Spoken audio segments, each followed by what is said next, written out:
Right. Good afternoon, everyone. Thank you all very much for coming here today to our first Critical Chinese Phonetics Colloquium event this academic year. My name is Kolu, and I teach modern Chinese literature at the Department of English Languages and Culture at the University. I'm also very honored to be the host of today's event.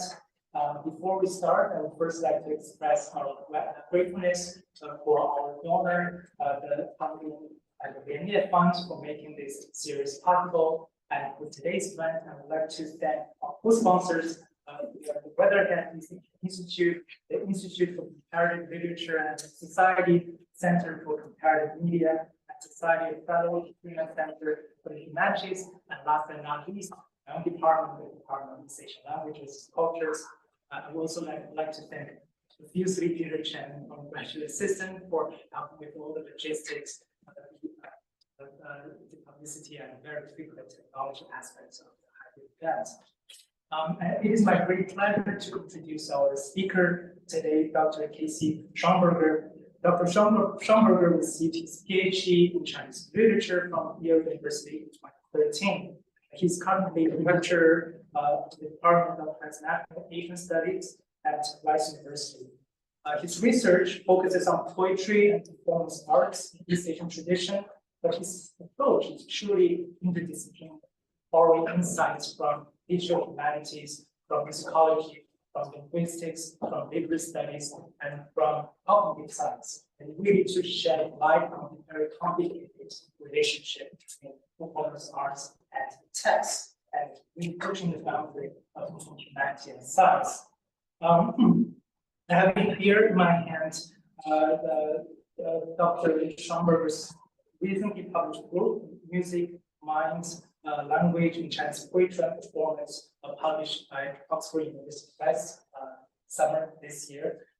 It's really a thought-provoking book, and I've learned quite a lot from reading this book, especially by Dr. Schoenberger's analysis, really compelling analysis of the poetic text with poetic forms and how musical and musicological knowledge appreciation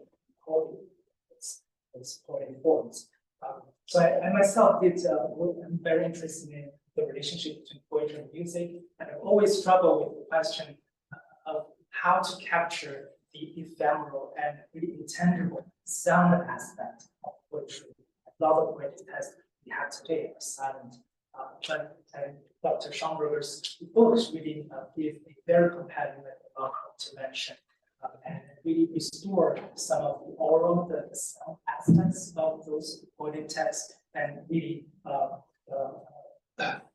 bring those poetic texts to life. So I'm really pleased today to have invited Dr. Schoenberger to share some of his discoveries and insights from doing his work or research of this book manuscript. To the project.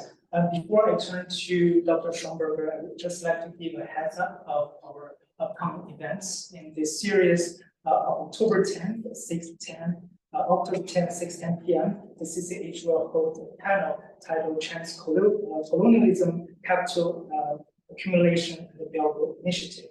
The panel features Professor Yang Hai from Tsinghua University, Barry Soper from Hong Kong University of Science and Technology, and Mamadou Diou from Columbia University, and my colleague, Livia Liu, will be moderating the panel.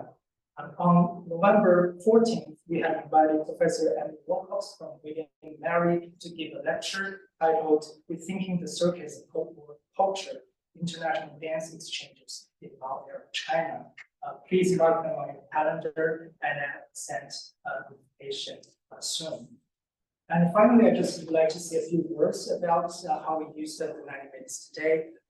As you might know, that is our hope that our series can feature both presentation and conversation. So for the first 45 minutes, we'll have Dr. Schoenberger to present on his research. And then after that, I will use my privilege as the host today to have a short 15 minutes conversation with Dr. Schoenberger to really go on some of the themes, terms, or methodology re-emerge in this research. But I also want to open the floor for questions, and both from the in-person audience online. So the last 30 minutes of this event will be devoted to Q&A audience here. And now, without further ado, please join me in welcoming Dr. Schoenberger.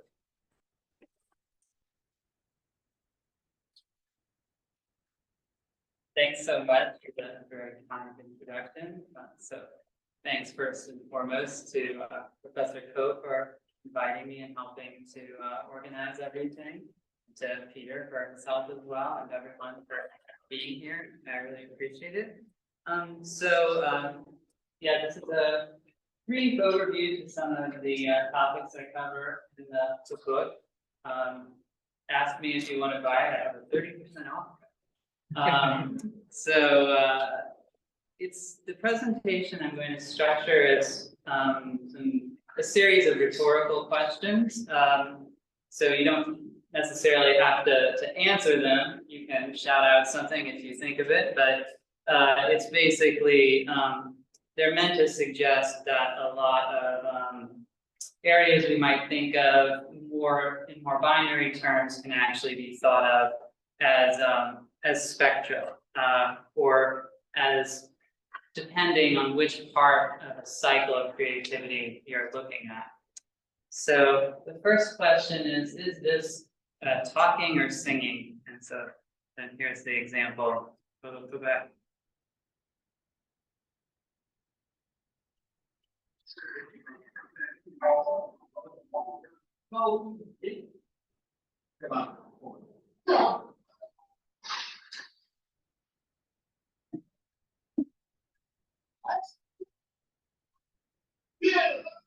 So don't worry if you can't understand Chinese. Just know when you see 5 Chinese characters down there that that's 5 syllables.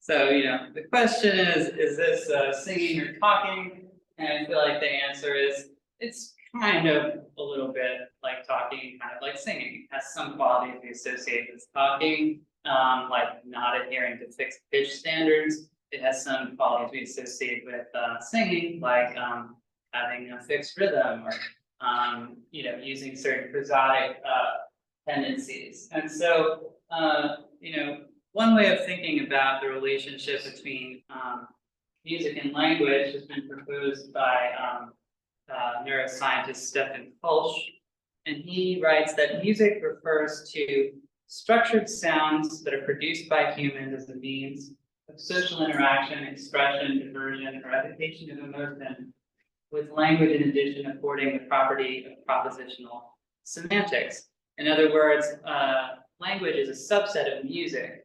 That is, any definition of music broad enough to encompass all the things we refer to as music will inevitably include language, with language just being special by virtue of optimizing for communicating propositions in an energy-saving way.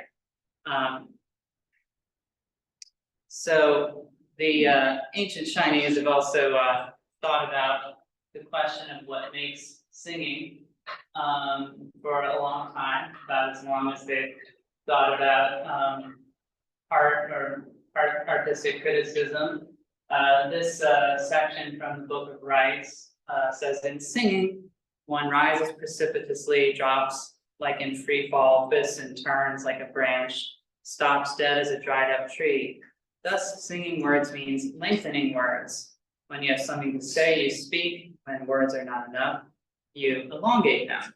So singing, according to the Book of Rites, is like talking, except more dramatic, right? The highs are higher, the lows are lower, the pauses are fuller, and most especially the syllables are longer.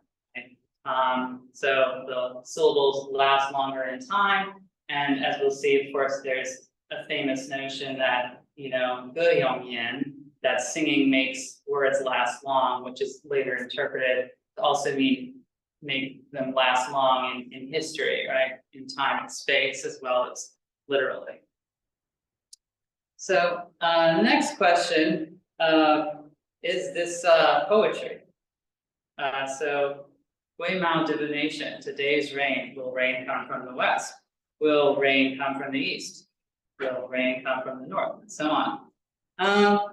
Sort of like, is this poetry? It's got repetition, it's got repeating 3, 3, 5, 5, 5, 5 syllables, right? It's got some qualities we might associate with poetry, but it serves a basically utilitarian purpose, which is divination. And you know, we might not think it meets our notion of what constitutes poetry nowadays.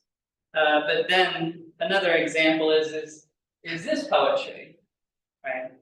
Shiny, shiny, obako, bakkan, we gather them. Shiny, shiny, obako, bakkan, we've got them. I used a Japanese word to translate this fui, so it doesn't sound like a banana. But so the only thing that's changing line to line here is a rhyming word, right? This, you know, taiji, yoji, and so on. But of course, this has to be poetry because it's part of the shijing, the canon of poetry, you know, the fountainhead of Chinese poetry. So what I'm suggesting here, of course, is that poetry and you know, non-poetic language, right? Early on, there's not as much of a difference, and gradually there's a kind of spectrum that broadens between the two of them. So here's an example of early prose that has a lot of qualities we might associate with poetry, later poetry. Right, so this appears on the Hezun, this Western Zhou bronze wine vessel, famous for being the first known appearance of Zhongguo or Zhongyu, the Middle Territories, as a reference to China, right? And so Constance Cook has analyzed the rhyme categories of this very old prose, we might call it prose, right? But it's got a lot of rhyme and alliteration, right? You know, Wei Wu Wang, that's got the Dai Stam, Zak Ling Gao Ling Wat, Yu Qi Jai Zi Zhuang Guo, Zi Jing Na, or something like that, right? So it's using rhymes in the middle of lines, using alliteration, so you know, this would not typically be viewed as poetry, but it's got a lot of qualities overlapping with what we might typically think of as poetry. Also, you know, this relates to the functions, right? So having functions other than pure enjoyment, aesthetic enjoyment, is certainly not a requirement of poetry, right? So the divination may have seemingly not had any sort of aesthetic enjoyment purpose, but then the other one, the obako plantain flip flicking thing, could have been, you know, a work song or something like that. And then this also, in addition to being memorialized on a vessel, could be a record of something persuasive, like politically persuasive. And there's something in cognitive science called it's called a fluency heuristic, and it basically means that if you can process something more quickly or easily, then you tend to think it's true. And there was a study that found that people rated the statement "woes unite foes" as more likely to be true than the statement "woes unite enemies," even though they're equally intelligible and mean the same thing. So obviously, you know, using rhetorical flourishes is something we see in oratory to this day. So here is that famous, even slightly older statement about the nature of poetry and the nature of song, where poetry is defined as putting intent into words, and song as lengthening the words, which again could also mean to allow them to be transmitted to future generations. So here's a good point to introduce the extended mind thesis, which is along with the, poetry, singing, extending words, Balmo, that this is where the subtitle of my book, The Voice Extended, comes from. So the extended mind thesis has been proposed by philosophers like Andy Clark, and he defines it basically as rolling cycles within which arbitrarily complex amounts of leaning on the world may become progressively folded in, expanding our practical cognitive capacities by offloading work from brain to non-neural body and from organism to physical, social, and technological world. In other words, the extended mind thesis defines the mind as extending beyond the individual brain. So, for example, my cell phone kind of participates in my cognition because it helps me remember things. My social circle participates in my cognition as well. People who have Alzheimer's or other cognitive decline may find it difficult to function day to day if their furniture is rearranged, because they've come to depend on certain physical objects being in certain places just to get through the day. We are, of course, those not suffering from cognitive decline, we manage to deal with such things, but nevertheless, we probably would tend to underrate how much we are offloading our cognition into our material and social worlds all the time. And these are some examples of such offloading that could have occurred far before writing was invented. In particular, this ocarina, which is several thousand years old, it's called a shun. It only has one hole that was found. And so it's thought that this probably wasn't used as a typical musical instrument, but more like a pitch pipe, just a reference to let you find a particular note and you could sing or do whatever else. And of course, musical instruments have been found from far before writing. So if you think of musical instruments in some ways as being a part of the material world onto which you offload some of the burden of musical knowledge, then musical aids have actually predated linguistic aids, aka writing.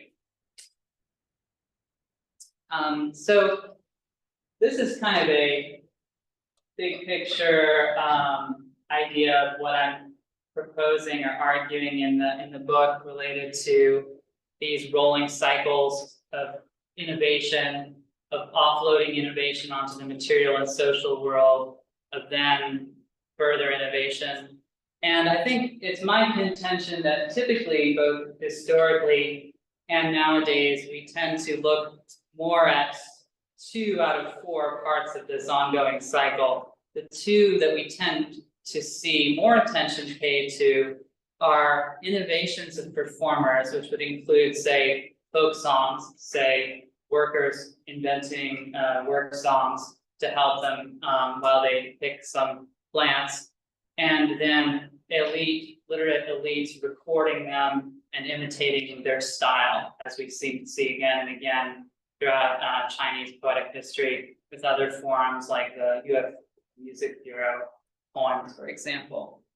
But my contention is that we also should pay attention to cases where elites have invented new things or prescribed new things in order to influence how they think things should be performed. One example of this might be a Song Dynasty poet who composed lyrics for a tune, Shangdiao Dielian Hua, and he appended to the lyrics. These were lyrics about the Western Wing story, the story of Ying Ying. This was before the play. He said, well, nowadays there are lots of storytellers, and they can tell a different edition of this story of Ying Ying and Cui Ying Ying, but sadly none of them sing it. So I've given them this, right? I've put the lyrics of their lines. I've put their story into this musical framework in the hopes that they will sing it, right? So then, of course, if someone does perform that, you know, like Bai Jui was happy when he learned that, you know, the singers at the Capitol were singing his songs. Then that will inevitably influence the actual performer practice. And then the other element that we may tend to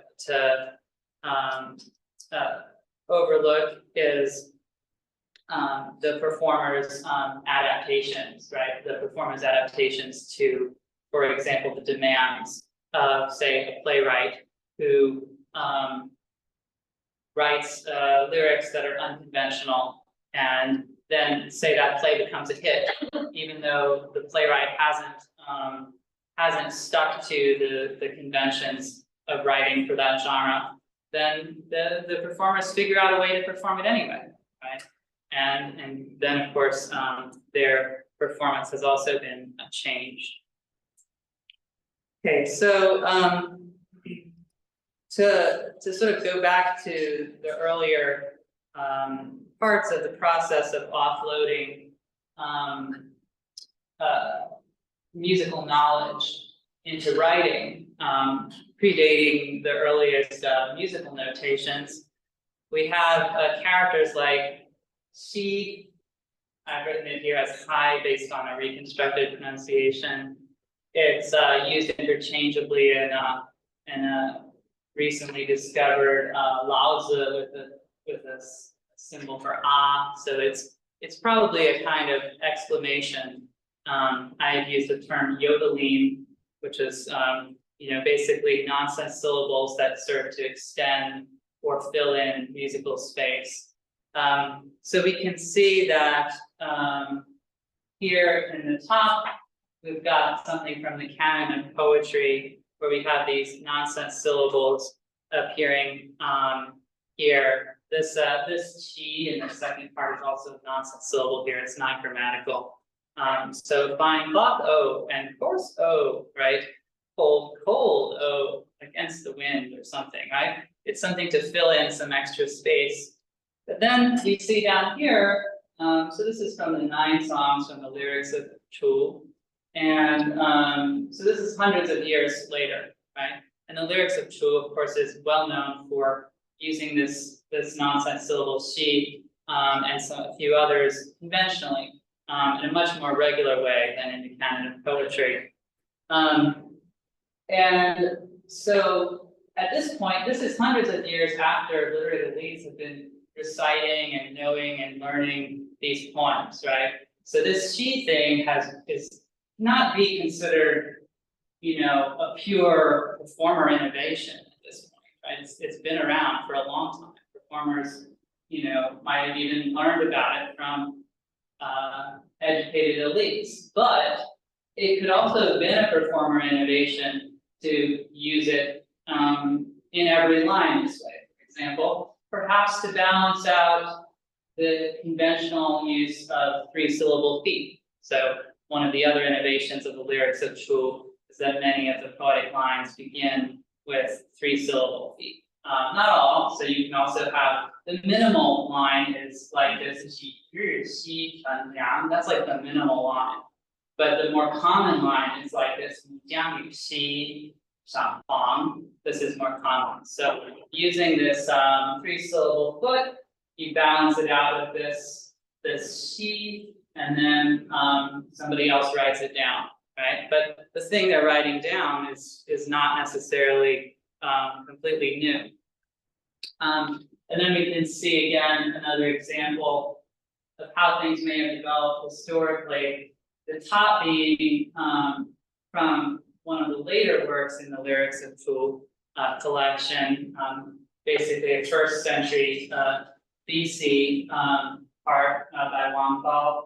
And then the bottom is from his two separate couplets from the 19 old poems, which of course are famous for being kind of the early examples of mature pentasyllabic old style poems. So in this one by Wang Bao, he does virtually every single line is, character, character, C, character, character, character, character, C, character, character. Right, so he's decided, whether because of inspiration from some kind of performance or his own poetic innovation, to modify the lyrics of Chu form to be like this, right? Now, here we don't have Xi anymore, but we have Xing, Xing, Chong, Xing, Xing, right?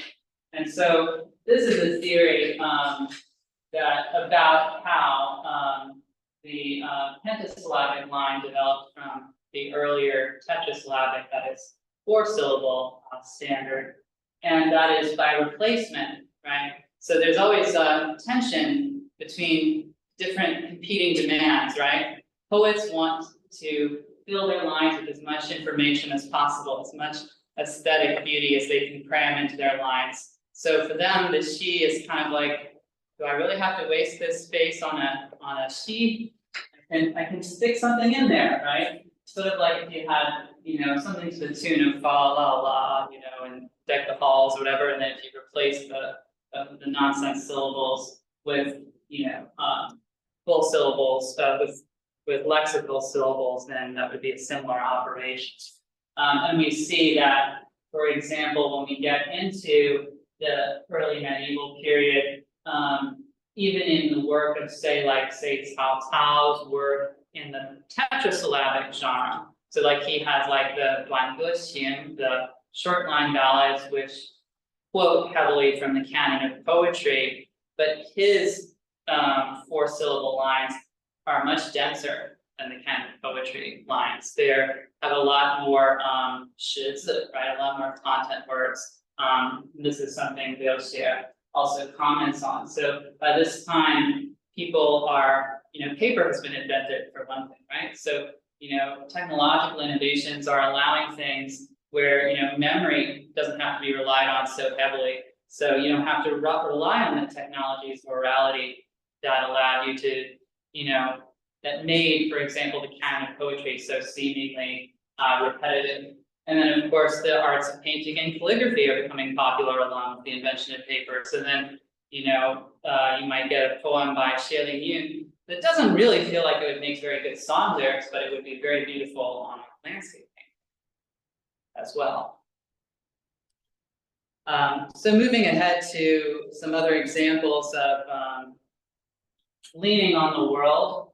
Here's a little mystery from Shen Yue, the great poet historian. So what on earth is this? He says musicians transmit lyrics based on their sounds, but these are not really decipherable.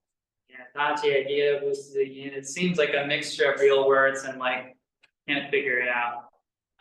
So some modern scholars like Ya Xiao and Sun Kaidi have helped figure it out. I think that there's actually a music bureau poem in the same history that Shen Yue reported that it seems to fit. And the way they explain it is that basically there used to be a distinction between characters that were just there for sound, that were just there standing in for musical notes played by probably instruments, and then the actual lexical characters. So in fact, it's probably supposed to be, da jing dong dong chong yin dong dong or something like that. Probably not like Kunshu where you have 8 notes for one syllable. There are places here like this lai sheng might be long. It might be dividing long into 2, for example. But this is the theory that I find convincing. And we see this throughout East Asia, actually. So here's an example of what are called koryo gayo or sokyo, which are basically songs that have been recorded since the Joseon period with melodic notations. And they include a lot of refrains, some of them nonsensical, and some of them which seem to be too long to just be nonsense refrains. That very quickly.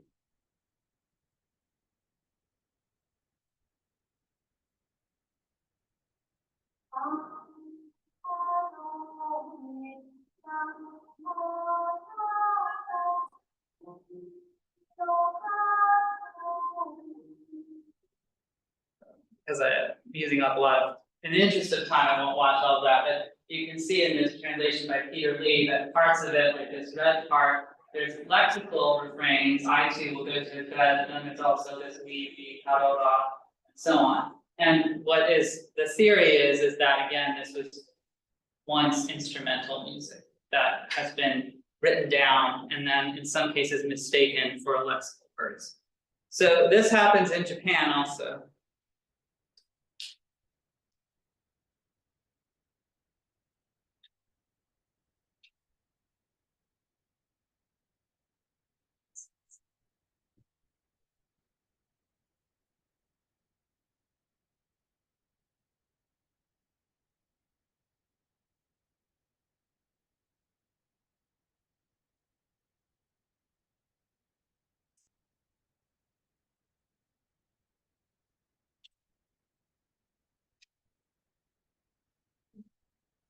Oh, here we go.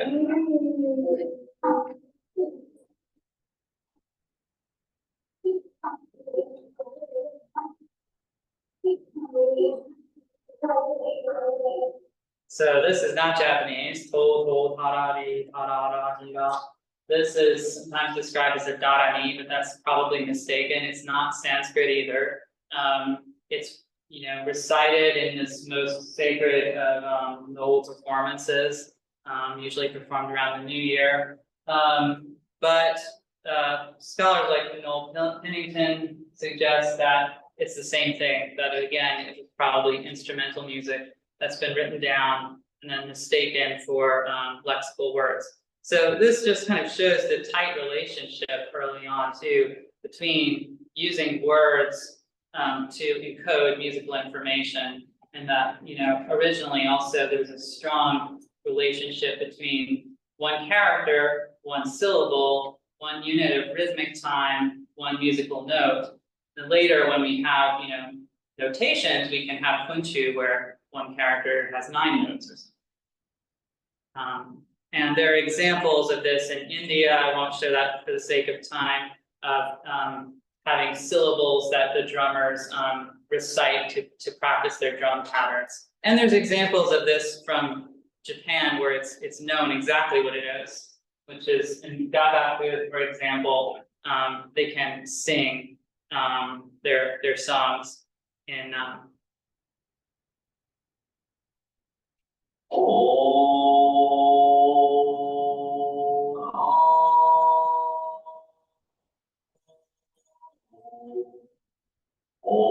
so this is an instrumental melody, and he's simply practicing instrumental melody using what are called shoga, syllables just for singing. Moving along to some additional kind of Indian influences, the famous case of Jinti Shi, or recent style poetry, and the extent to which it might have been influenced by Sanskrit prosody is suggested by scholars like Channing Ke and Victor Mayer and Mezulin. I'm actually going to follow rather a Chinese scholar named Jiang Yubin, who suggests that tonal prosody, or tonal alternation as I prefer to call it, really does concern first and foremost the tone or pitch level rather than anything to do with the shortness or longness of the tones, which is not to say that the tones may not be shorter or longer or extensible or more extensible, but my contention, for reasons I maybe don't have time to fully explain here, is that actually they are a way of allowing the sort of the arches, the interlocking waves of the melody to inhere in the lyrics themselves. And this may indeed have been inspired by Buddhist chant. My suggestion is that the ping, the level tones, are actually longer, lower and maybe potentially longish, but that it's actually the points. So for example, the second, fourth, and seventh syllables, there are certain points within a line that are more extensible, and that it's a variation in the choice of tones for those points that is rather what creates that sense of a melody. And this is an example of something very similar occurring with plain chant, the Western tradition, Latin, tetrameter.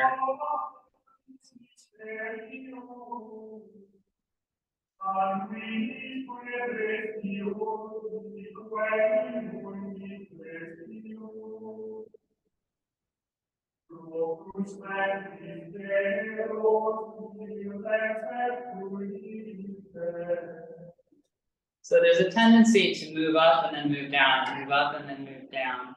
So this is part of one of the arguments for why the zisheng is probably higher and the pingsheng probably lower, because questions and answers throughout the world for reasons related to the air pressure in our lungs, there is a tendency across languages to move up either at the very end or sometimes near the end of a sentence to indicate that you have more to say, like I bought some pears, and if you say I for example, if you list something and you say I bought some pears and avocados, and you stop, right, it sounds like there's more to come. But if you say I bought some pears and avocados, it sounds like something is complete. So this tendency is quite universal, and this is probably how the tonal alternation originally developed, first at the ends of the lines and then within the lines themselves.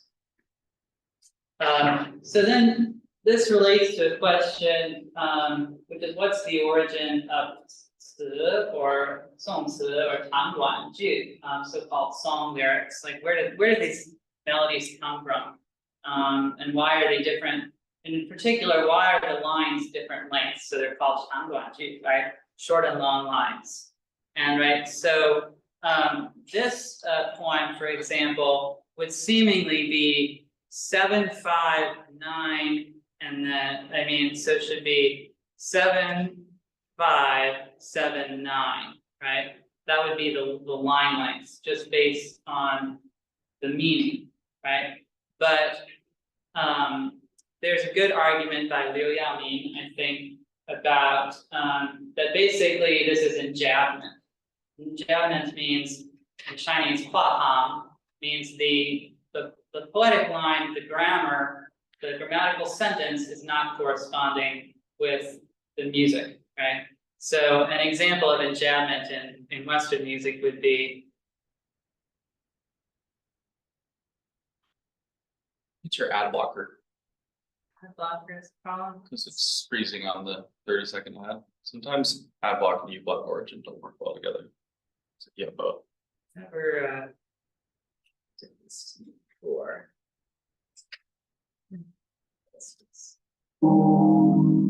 Happy little bluebirds fly beyond the rainbow.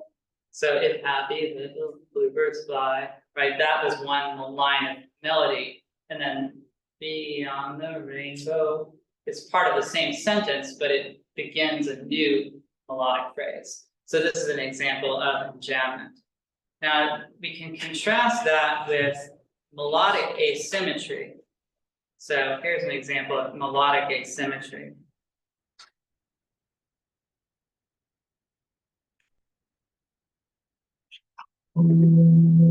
Eleanor Rigby makes up the rice in the church where a wedding has been. It's in a dream. So right, Eleanor Rigby, short, picks up the rice in a church where the wedding has been. Long, but it was last. Lives in a dream. Yeah, lives in a dream. Right, short, long, long. It goes back and forth like that, right? So this is melodically asymmetric. So there's two possibilities, right? When we have these tangguanjus, are we having melodic? are the lines unequal because the melody is unequal, or is it just because of this enjambment phenomenon?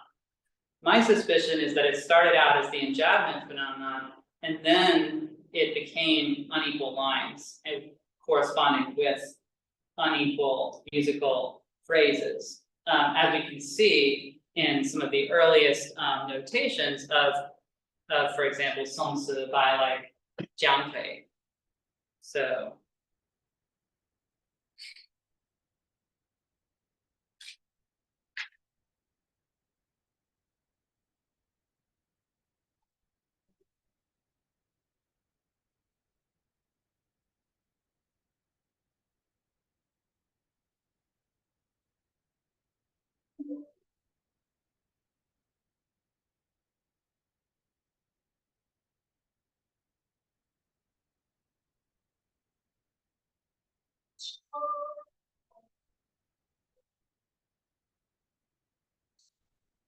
So here we've got the opposite of what we just saw. We've got long, short, long, right?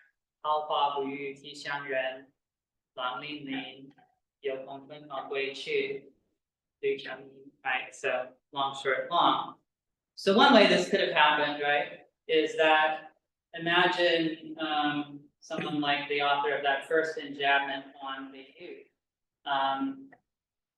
He composed something, he's a literate elite, he did something creative with this form. Really kind of did something creative with the Jinti form, because it's very, the tonal alternation and everything is still there, right? He just tweaked it.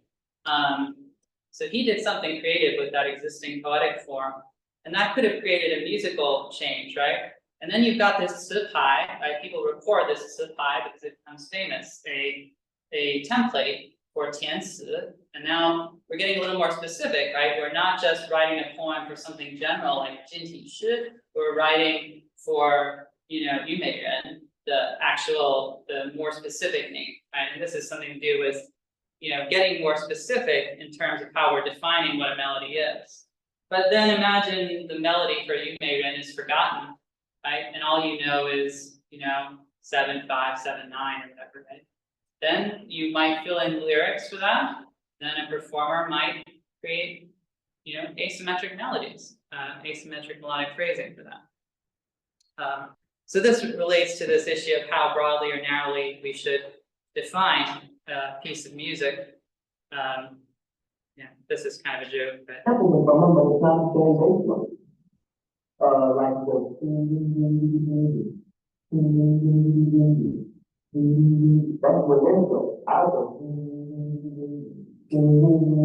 So this was a lawsuit between him and Queen about whether or not he had stolen their bass line, and whether or not a bass line, you know, was a fundamental part of a song or just something incidental that you could sample as part of, you know, the artistry of the rapper.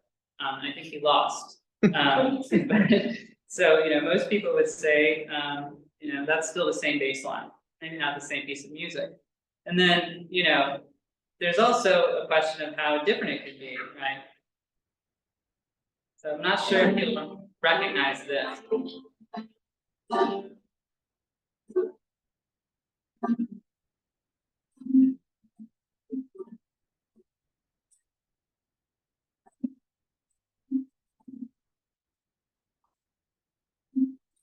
Is melody familiar to anyone?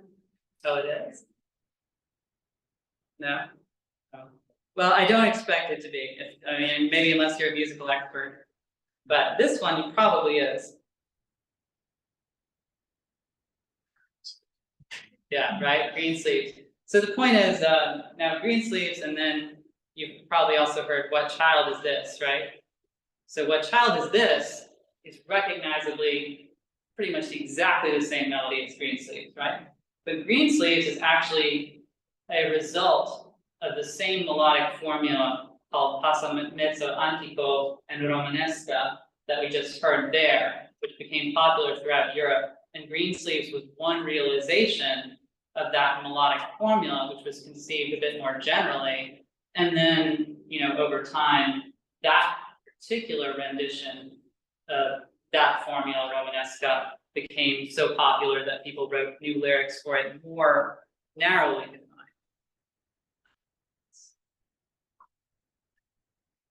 It's getting so around around the same time, actually, in China and the West, as this was happening, these formulas were becoming popular.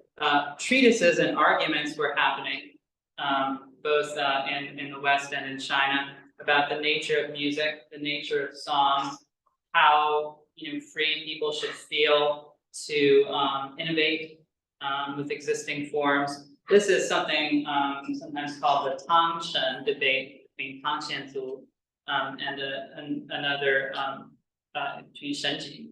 And but this younger famous Li Mengchu, he wrote this letter where he said, in recent years, professional music teachers have added numerous syllables, and they draw the listener into the charm of their singing skills, and they are breaching the rules of music, and the inserted words naturally demand additional beats, and once the additional beats are accepted as the norm, the original form is distorted. And then the younger generation learns the distorted form, and then they thoughtlessly modify. So of course we're seeing actually here that the process I'm talking about, the enfolding of innovations, and then taking that innovation as a new baseline, and upon which further creativity may be built. Tang Xianzu responded to another thing, but the same basic idea. He said, from the ancient times all the way to the Yuan dynasty, everyone sang arias, qu. And qu are simply lines and syllables turned into music. So he has this notion, he has a different idea. He says, I can write, however many syllables I want. If I add a bunch of extra syllables to add to the vernacular flavor of my plays, which is what he does, then, musicians, you can figure it out, because honestly, what is music anyway but turning syllables into melodies, right? So you can always just insert an extra measure and so on. And here we can see Tang Xianzu's version of the same melody, right? So here's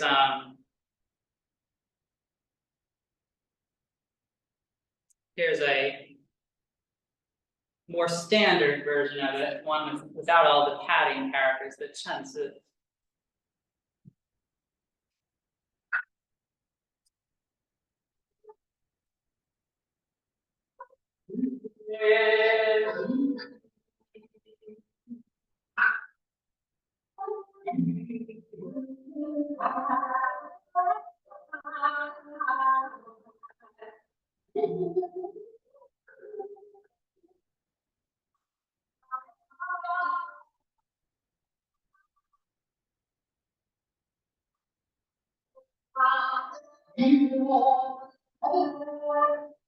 So that's one line, right? And then here's a much more vernacular sounding one.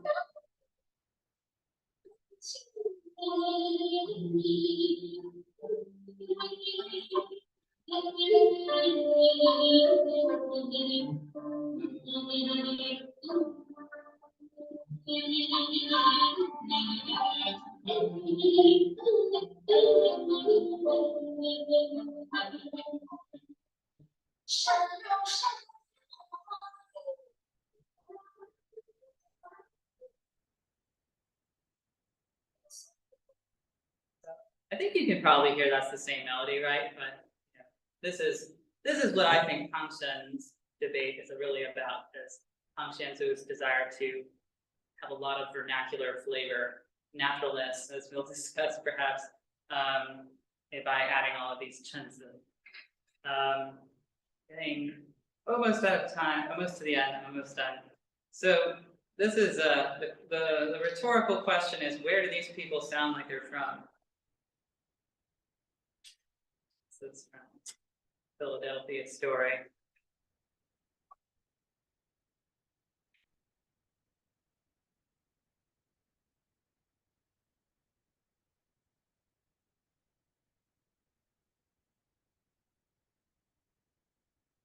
Dexter, would you mind doing something for me? Anything, what? Get the heck out of here. Oh, my dear, man, I can do that. It'll be fair. You need me as much. Would you mind telling me just what it is you're hanging around for? Oh, no, please don't.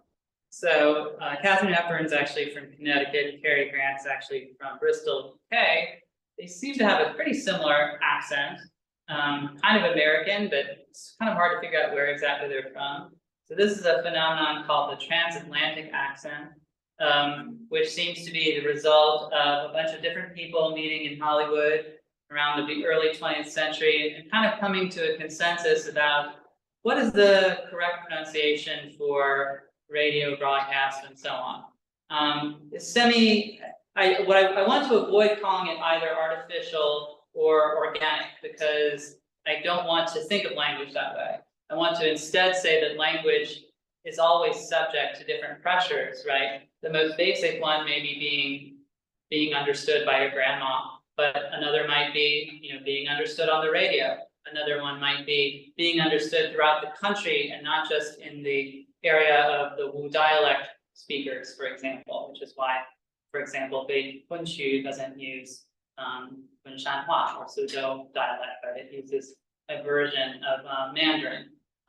Similarly, if you saw Beijing opera use Beijing Hua, then you'd also be wrong because it came from people from Anhui and Henan all coming together, like in Hollywood, except in the 18th century Beijing, Qianlong's birthday, and them all exchanging. And again, it wouldn't be Anhui Hua, right? It would be their version of Mandarin, right? The version of Mandarin that they did as a Xi-tai Guanhua type of. They thought that was a broadly understandable type of language. Okay, so this is Lu Faiyan on kind of showing that this argument about what is standard goes back a long, long time. Miao Huiguo has argued before this, even before the Sui reunification, people were teaching their children, no, this is the correct way to pronounce things, as a part of their Chinese identity. The last question is, how old is the new ballad of Mulan? So this is a Pingtan piece. So this is based on, of course, Mulan Si, the Yuefu, about 1,500 years old, right? The Pingtan piece, the Suzhou ballad piece, was first performed in 1959 by Xu Lixian.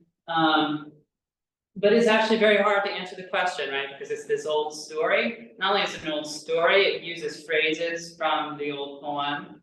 It uses tonal alternations that we know go back 1,500 years. It uses rhyme categories that might go back 3,000 years.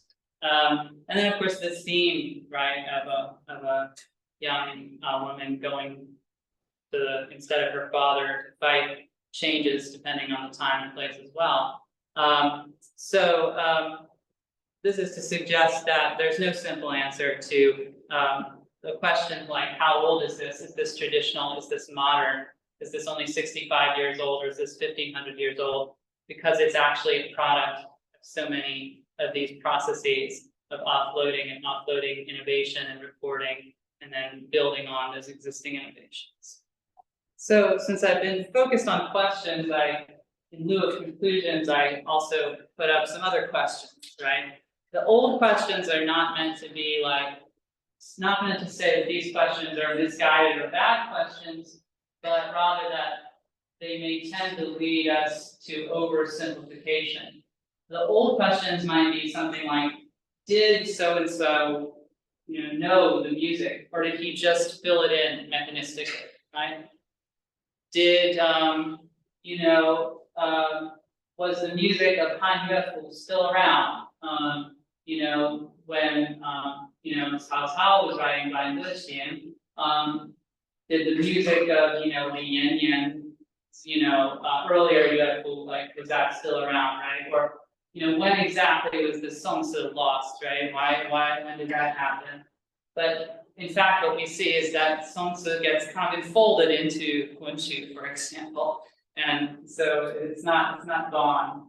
And also, you know, this question of foreign or native may also lead us to make some oversimplifications, because, for example, Sanskrit might show up leading people to examine their language in a way they hadn't before. And then they say the language is tonal and we like the sounds of these chants. Can we do something with our own language, right? To create a chant-like effect and have that in here in our poems, even if it's not, you know, doing the exact same thing as what Sanskrit is doing. So other questions we might ask instead might be, what are the tendencies or characteristics that a poetic form encodes, musically speaking? And how do those tendencies interact with the social and material worlds? At what level of specificity or generality were performative possibilities, like the name of a particular tzu or a particular chupai, what level of generality was that understood? And, you know, how did these linguistic, musical, and other prescriptions interact with shape and shift in reaction to formative realities? So I'll just stop there, and thank you so much for your attention and for many questions.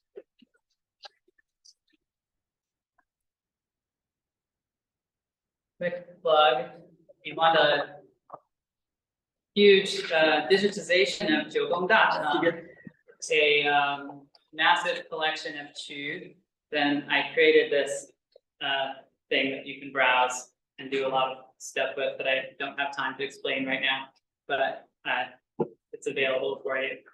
And I rely upon it to some extent, right? So yeah, you have to give 5 minutes.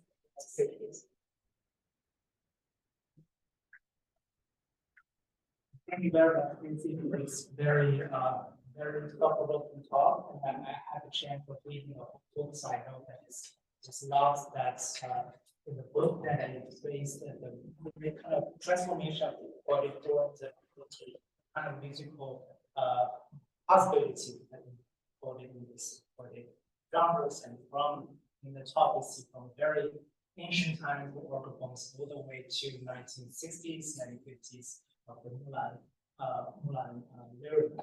So I have a really intrigued by the slides that showed us about the leads and then performance, remember the interaction between the leads and performance, the music knowledge.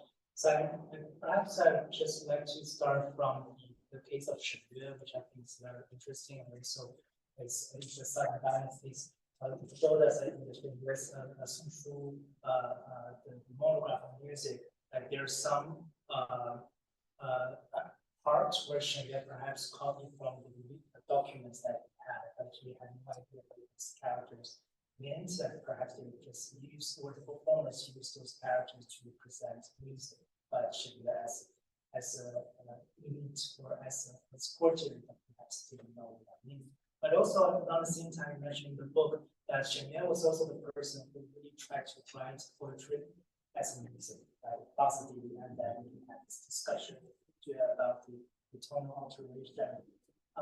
So I think I just want to perhaps start with the how to think about music knowledge, because I think for a lot of at least in earlier times, for experts, for performers who they were specialists. Sometimes they had knowledge, they pass on knowledge without really feeling the need to write them out. And then for elites, their music knowledge, at least in the monograph music, sometimes they discuss pitch, right, and standard, but a lot of times their music knowledge is associated with other aspects, for example, the cosmic dimension of music, the moral dimension of music. So it seems that it's whether the kind of knowledge of music and knowledge of performers is the same as the kind of knowledge that its members had as they were thinking about music in musicology. So I think the line seems to show that there's some kind of harmonious collaboration between leads and performers that they push the genre forward. But I'm just interested in whether there's some kind of regarding the relationship between performance and whether there's, because sometimes in called music, they also try to find a historicity that has some kind of materials. For example, they discuss the pitch, but we also say, 100 years ago, there's a flute discovered, but we have to stick to that pitch. And it's also not about the music itself, but about matching the present to the historical precedent. So I'm just curious about how you conceptualize the music knowledge and music knowledge between the roots and performers with specialists. Yeah, I think one thing I may not have emphasized enough in showing that is that I definitely think performers and literate elites as roles rather than discrete individuals. That is, there could be overlap. Right? You could have literate elites who understood music to some degree or another, and you could have had performers who were literate to some degree or another. Wang Qide, for example, the dramatist, he said that performers must be literate. Otherwise, they can't pronounce characters correctly. So there's, times of harmonious collaboration, and then there's also tension between, in the case of Shen Yue, his musical knowledge, he obviously couldn't decipher those characters, but he also knew that, musicians use characters like that, right? So he knew enough, right, to know. And also maybe the musicians of his time used different characters. So this is, earlier. So the techniques of those musicians might have been lost or unknown to Shen Yue, but he might have also understood music in some other way. And I think it's just really variable. I think it's also just, some dramatists, I really don't think they understand the music very well, and they are just looking at old plays and saying, let me just use this chupai for a sad scene. I've got a sad scene to write, and I'll just fill in my lyrics for the sad scene and the old sad scene. And then, performers hopefully will figure it out. And then other times you've got people like Jiang Hui who, are literate elites, but they specifically say, I play this in this mode key, and I did it for this reason, and then of course you have demanding, literate elites who are telling their performers, no, do it this way, not that way. And like you said, there's always a desire to recover the past, to be traditional, to match some, or also to make the terminology and the reality match, right? The tendency for, when scales historically have changed, there are these colloquial names and technical names like 仙女调, right? 椅子语, right? These technical and colloquial names, and actually the colloquial names preserve their referentiality better than the technical names, perhaps because of the performers just having some intuitive sense of what 仙女调 is supposed to sound like, or something that, even though the technical reality has changed, they preserve it. So that happens as well. Interesting. Now, I think we talk definitely talk about a little bit of the naturalness. I think that's a very important concept in the book, and also I think we didn't have the time to talk about lyricistic and metasemitic. And also, I think we are in the class we're discussing poetry. Before this event, we're talking about Mohara, and he's read as a more natural poet, but he doesn't follow a lot of tonal alteration, modulation.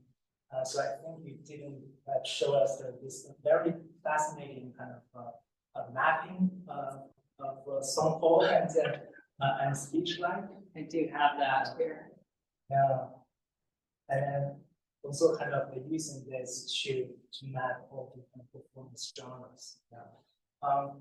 Right. So just curious whether you want to talk more about what is the how the naturalness, or whether the naturalness of speech, the sound, or perhaps in the poetic composition that we more escaping from not following those form regulations considered natural, but sometimes it's even more difficult to be natural, right? Because if you already have the kind of songful regulation, you can just write based on your understanding of that. But once you're not using that, you have to use new term, new type of composition, perhaps it makes the text feel like it's not effort to compose. So I'm just wondering. Being natural is like harder. One of the examples that I give is like what's more natural sounding, like what sounds more like everyday language, right? Angels that we have heard on high, or the girl from Ipanema. Right, the girl from Ipanema sounds much more conversational, much more like natural language, but it's harder. Like it's more virtuosic to perform, and I think that's actually why when we get, in the Song Dynasty, we get to that point where it's all these, solo female professionals, right? But they are probably putting on virtuosic performances of like Manse, for example, these really long pieces, and that they probably do sound relatively close to natural language compared to earlier songs. So yeah, when I use that term "suran," I use it as, it is a historical term, and so I don't want to, I just try to define it, very clearly as not meaning, I don't mean natural as in lacking the marks of human hands, right? I mean having rather than being relatively affected by the desire to conform to, say, an external pitch standard or rhythmic standard or rhyme standard, instead allowing your poem, say, to conform to the asymmetries of natural speech. So, for example, most people don't speak in rhyme, don't speak in lines of equal length, and so on. But those, of course, that can be an artistic sort of achievement, right? Hao Yunming, we don't say he's like inferior to Xie Lingyun, but it's a very different kind of achievement. And like Meng Haoran, you're saying, to break the rules could be harder, because then you're not just relying on the rules. I mean, I think that's part of what Jinti Shi is. It's saying, and of course Jinti Shi are performed in music, but I don't think that the rules were invented for the sake of music, because you could perform forms of music before that. But it is a way of saying, well, at least if I follow these rules, my poem won't sound too bad, and people can sing it. They all know how to sing a Jinti Shi. If I go off the reservation, then that's a little bit more of a risk, and maybe you have to have a better ear. And then I think that at one point you mentioned about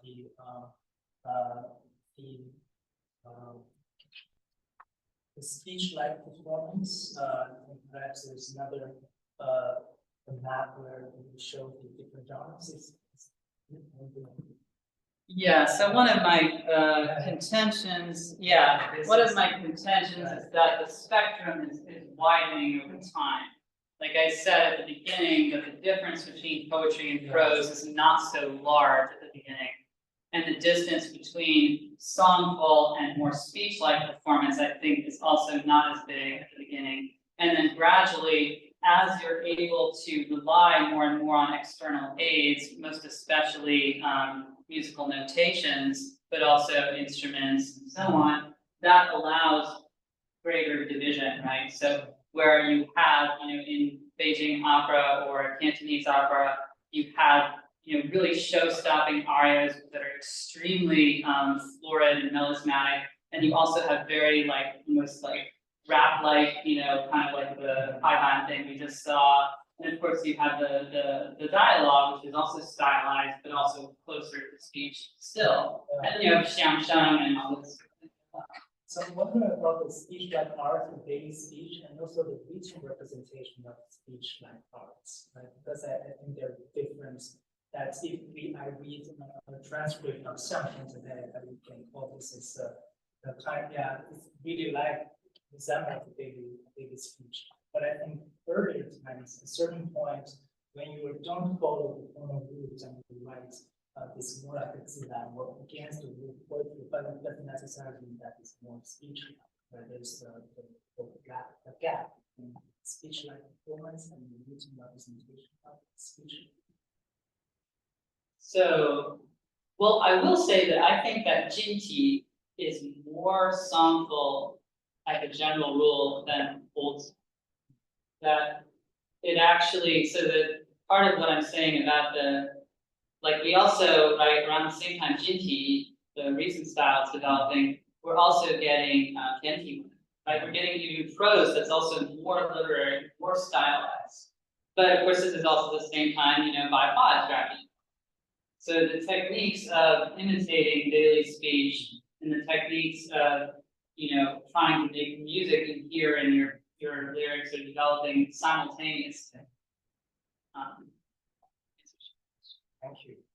Yeah, I really find this, this mapping really kind of helping to put both our performing genres in this kind of a songful and speech spectrum, and I think it's great that it's also kind of divided with technology here, showing that how genre has specific period of time related to more kind of the more instrumental music and speech. I think with that we can open for questions from our audience, and then both in person